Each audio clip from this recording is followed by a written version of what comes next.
Hello students, this is Sasikant sir welcoming you to the online classes. This is accounts lecture number 10. In the previous lecture we had learned how to give rectification entry for wrong distribution of profit and if interest on capital and interest on drawing is forgotten to calculate. Now in today's session we are going to attempt a few more questions. Let's take question number 9 of exercise 1. Mukesh, Dhaval and Vinod are the partners of partnership firm. Their capital proportion is 4:2:3. Dhaval and Vinod has given assurance to Mukesh that he will get minimum 35,000 from the profit. The profit of the year is 90,000. How would you distribute the profit among the partner? तो friends यहाँ पर सबसे पहले ये देख लेते हैं, ये जो प्रपोर्शन है ये कैपिटल प्रपोर्शन है. कैपिटल प्रपोर्शन में कभी भी प्रॉफिट डिस्ट्रीब्यूट नहीं होता. जब भी आपको पी&एल रेशो ना दिया हो तो हम प्रॉफिट जो है वो इक्वल रेशो में डिस्ट्रीब्यूट करेंगे. प्रॉफिट जो है टोटल फॉर्म का है 90,000. ये 90,000 आप तीन पार्टनर के बीच में डिस्ट्रीब्यूट करोगे तो each partner will get 30,000. So because the ratio is equal. So here the question is Dhaval and Vinod has given assurance to Mukesh. Mukesh को ये अश्योरेंस दिया गया था कि मुकेश भैया आपको मिनिमम 35,000 मिलेगा, लेकिन यहाँ उसे प्रॉफिट सिर्फ 30,000 मिल रहा है. तो इसका कैलकुलेशन कैसे करेंगे वो हम आगे की स्लाइड्स में देखते हैं. तो चलते हैं आगे. तो ये जो पहले पैराग्राफ में यही लिखा है कि कैपिटल प्रोपोर्शन दिया है, कैपिटल प्रोपोर्शन में प्रॉफिट डिस्ट्रीब्यूट नहीं होता, इसलिए प्रॉफिट जो है हम इक्वल डिस्ट्रीब्यूट करेंगे. तो इक्वल डिस्ट्रीब्यूट करेंगे तो हर एक पार्टनर को कितना मिलेगा? 30,000. ये दिख रहा है आपको, 30,000 हर एक पार्टनर को मिलेगा. ओके. अब धवल और विनोद ने क्या कहा था कि मुकेश भैया तुझे मिनिमम 35,000 मिलने वाला है, बट मुकेश को तो 30 मिल रहा है, तो उसको कितना कम मिल रहा है? Is getting shortfall of ₹5,000. ये 5,000 कौन कंपेंसेट करेगा? तो जिसने गारंटी दी थी. अब गारंटी या अश्योरेंस दिया किसने था? तो पहला विनोद और धवल, इन दोनों ने मिलकर के अश्योरेंस दिया हुआ था. तो ये दोनों जो है 5,000 अपने अपने हिस्से में से देंगे. और इनका प्रपोर्शन कौन सा होगा? तो बट ऑब्वियस है, पी&एल प्रपोर्शन नहीं दिया है तो इक्वल प्रपोर्शन में, और अगर पी&एल प्रपोर्शन दिया होता तो according to the P&L proportion. ठीक है. तो आगे की स्लाइड में शॉर्ट में पूरा कैलकुलेशन किया हुआ है. देखो पहली लाइन में आपको दिखेगा कि पर्टिकुलर और तीनों पार्टनर्स के नाम लिखे हुए हैं. Total profit was 90,000. ये 90,000 इक्वल प्रोपोर्शन में डिस्ट्रीब्यूट किया. आप देख सकते हो 1-1-1, 30-30-30. Every partner will get 30,000. Mukesh को कितना कम पड़ा? तो मुकेश को 5,000 कम पड़ रहा है, तो ये 5,000 हमने ऐड किया तो मुकेश को मिल गया 35,000. अब ये 5,000 देगा कौन? ये जो 5,000 है धवल और विनोद अपने कैपिटल में से देंगे. तो इसलिए देख सकते हो आप, धवल के अकाउंट में से 2,500 डिडक्ट किए हैं और विनोद के अकाउंट में से 2,500 डिडक्ट किए हैं. So finally each and every partner will get Mukesh 35,000, Dhaval 27,500 and Vinod 27,500. Hopefully आपको ये क्वेश्चन बहुत ही अच्छे से समझ में आ गया होगा. अब हम चलते हैं नेक्स्ट क्वेश्चन की तरफ. हमारा जो नेक्स्ट क्वेश्चन है वो है question number 10 from exercise 1. The closing capital of रघुवीर is 80,000 in which 12,500 drawings of current year and the profit of 17,800 are recorded. What will be the interest at 6% per annum on the opening capital. So friends, यहाँ पर आपको closing capital दिया हुआ है 80,000. उस capital में drawing कितना था? तो 12,500. और प्रॉफिट कितना था? तो 17,800. आपको 6% इंटरेस्ट कैलकुलेट करना है. इंटरेस्ट हमेशा जो है वो ओपनिंग कैपिटल पे कैलकुलेट किया जाता है. अब ओपनिंग कैपिटल कैसे फाइंड करें? यहाँ तो दिया नहीं है, लेकिन फ्रेंड्स यहाँ पे तीन चीज़ें दी हैं. एक क्लोजिंग कैपिटल दिया है, ड्राइंग दिया है और प्रॉफिट दिया है. तो जब भी ये तीन चीज़ें हों तो ओपनिंग कैपिटल हम फाइंड कर सकते हैं closing capital plus drawings minus profit. ठीक है. तो एक बार मेरे साथ में आप रिपीट कर सकते हो.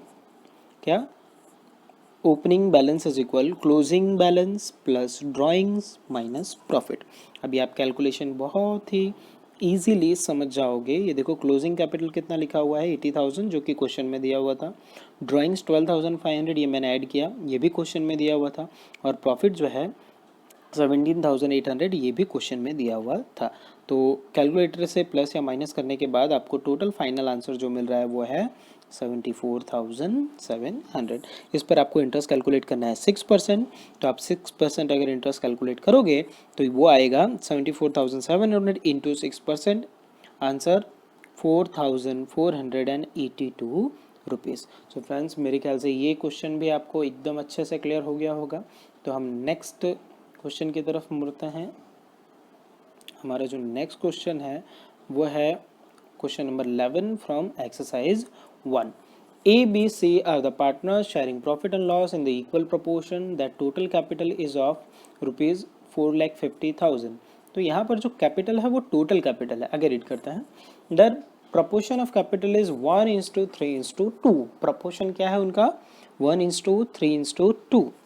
Firm page interest on capital at 9% per annum. Firm 9% per annum के अकॉर्डिंगली इंटरेस्ट पे करती है। Partner C has received 73,500 including interest on the capital. तो ईयर एंड में पार्टनर सी को कितना मिला? 73,500 इंटरेस्ट के साथ। Determine the amount payable including interest on the capital of A and B. अब अपने को ये फाइंड करना है कि ए और बी को कितना मिला होगा। तो सबसे पहले तो हमें पार्टनर के कैपिटल का इंटरेस्ट फाइंड करना है। अब इंटरेस्ट फाइंड करने के लिए कैपिटल तो होना चाहिए। ये जो कैपिटल दिया है ये कैपिटल है टोटल कैपिटल। हमें टोटल कैपिटल की अभी कोई ज़रूरत नहीं है। तो पहला काम क्या है, इस कैपिटल को हम कैपिटल प्रोपोर्शन में डिस्ट्रीब्यूट कर डालते हैं। तो अगर आप कैपिटल प्रोपोर्शन में इसे डिस्ट्रीब्यूट करोगे सो दैट वुड बिकम, अगर आप कैपिटल प्रोपोर्शन देखो तो ये है 1:3:2। तो आप नेक्स्ट स्लाइड में देख सकते हो कि डिस्ट्रीब्यूशन करने पे क्या अमाउंट आती है। तो ये जो येलो ब्रैकेट्स दिख रहे हैं ये कैपिटल को डिस्ट्रीब्यूट किया गया है। So 4,50,000 in the ratio of 1:3:2। A is capital 75,000, B 2,25,000 and C 1,50,000। Interest on capital at 9%।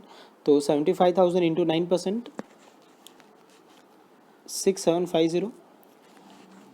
2,25,000 into 9%, 20,250 and 1,50,000 into 9%, 13,500। Hopefully ये आपको समझ में आ गया होगा। आगे चलते हैं डिविजिबल प्रॉफिट। सो डिविजिबल प्रॉफिट ये लाइन थी नहीं, ये लाइन जो है सबसे लास्ट में कैलकुलेट होगा। अब लास्ट में आ जाओ, सिर्फ हम फोकस करेंगे पार्टनर सी पे। क्यों पार्टनर सी पे फोकस करने वाले हैं? जरा क्वेश्चन को वापस से देखो। तो यहाँ पर जो ये 73,500 ये जो अमाउंट आपको दिख रही है ये कौन से पार्टनर की है? तो ये जो है वो पार्टनर सी की है ना। तो पार्टनर सी जो है वो हमारा बेस बनेगा। तो सबसे पहले हम ले लेते हैं पार्टनर सी को टोटल कितना पैसा मिला। आ जाओ। तो partner C is getting total 73,500। इस 73,500 में इंटरेस्ट की अमाउंट कितनी है? तो इंटरेस्ट की अमाउंट है 13,500। 73,000 माइनस 13,500 कितना आया? तो ये रेड लेटर्स में जो लिखा है 60,000, ये है उसका प्रॉफिट। समझ में आ रहा है ना? टोटल उसे मिला था 73,500। उस 73,500 में इंटरेस्ट है 13,500, है ना। तो माइनस करने पे जो बचा वो क्या है? वो है प्रॉफिट। अब अगर सी को 60,000 प्रॉफिट मिल रहा है तो बाकी पार्टनर को कितना मिलेगा? तो उसके लिए हमें चाहिए पीएनएल रेशियो। क्या हमें पीएनएल रेशियो दिया हुआ था? नहीं। पूरे क्वेश्चन में हमने पूरा क्वेश्चन अच्छे से रीड किया, हमें पीएनएल रेशियो कहीं नहीं मिला। वहाँ एक रेशियो था बट वो था कैपिटल रेशियो। जब भी पीएनएल रेशियो ना दिया हो तो प्रॉफिट जो है इक्वली डिस्ट्रीब्यूट किया जाता है। तो यहाँ पे भी प्रॉफिट इक्वली डिस्ट्रीब्यूट किया हुआ होगा। तो अगर पार्टनर सी का प्रॉफिट 60,000 है तो बाकी पार्टनर्स को भी कितना मिलेगा प्रॉफिट? सेम। अगर पार्टनर सी का 60,000 है तो B will get 60,000 and A will also get 60,000। अब चेक कर लेते हैं ज़रा ए का टोटल पेएबल अमाउंट कितना हुआ। तो देखो ए को इंटरेस्ट कितना मिल रहा है? 6,750 प्लस 60,000। तो टोटल अमाउंट इसकी हो गई, ये आप यहाँ देख सकते हो, 6,675 रुपीज़। इसी तरह से बी, तो बी का इंटरेस्ट है 20,250 plus 60,000। So total amount would be what became 80,250 and similarly C का जो बैलेंस है वो है सॉरी इंटरेस्ट जो है वो है 13,500 एंड डिविजिबल प्रॉफिट 60,000, ये हो गया 73,500। हालांकि सी का तो ऑलरेडी दिया हुआ था तो कैलकुलेट करने की ज़रूरत नहीं है। सो फ्रेंड्स होपफुली आपको ये जो कंप्लीट क्वेश्चन है और उसका आंसर है समझ में आ गया होगा। तो आज के लिए इतना ही। Thank you for hearing and watching the video. If you have any kind of doubt, you can contact me, as all of you have my contact details. I'm talking to my personal student.